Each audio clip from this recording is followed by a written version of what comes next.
Russia is massing its naval forces in the Mediterranean ahead of an expected assault by the Assad regime on the last major rebel stronghold in Syria. At least 10 Russian warships and 2 submarines have been deployed to the eastern Mediterranean in the largest naval build-up since Moscow's intervention in Syria began in 2015, according to Russian media. The gathering of Russian ships comes as Syrian regime forces turned their attention towards Idlib, a holdout rebel-held province on the border with Turkey. Most of the Russian warships are armed with long-range caliber missiles, which could be used to attack ground targets in support of an Assad regime assault on Idlib. The naval buildup may also be intended to deter the U.S. and its allies from intervening if Assad's forces use chemical weapons in Idlib. There are around 2.5 million civilians in rebel-held Idlib.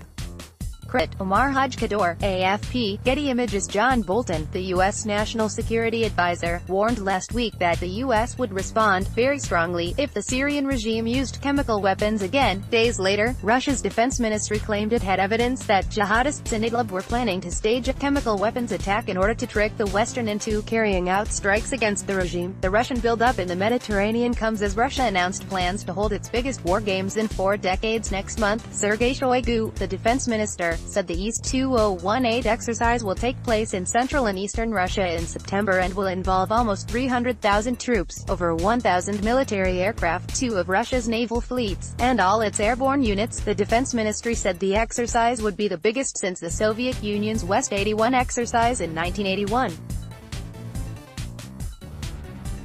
The Chinese and Mongolian militaries would also participate in the games, the ministry said. Bashar al-Assad hopes to take Idlib, the last remaining major rebel stronghold. Sputnik, Mikhail Klementiev, via Reuters. Capturing Idlib would mark a crucial final stage in Bashar al-Assad's ambitions to put down the rebellion which broke out against him in 2011, but attacking the province, which is now home to 2.5 million civilians.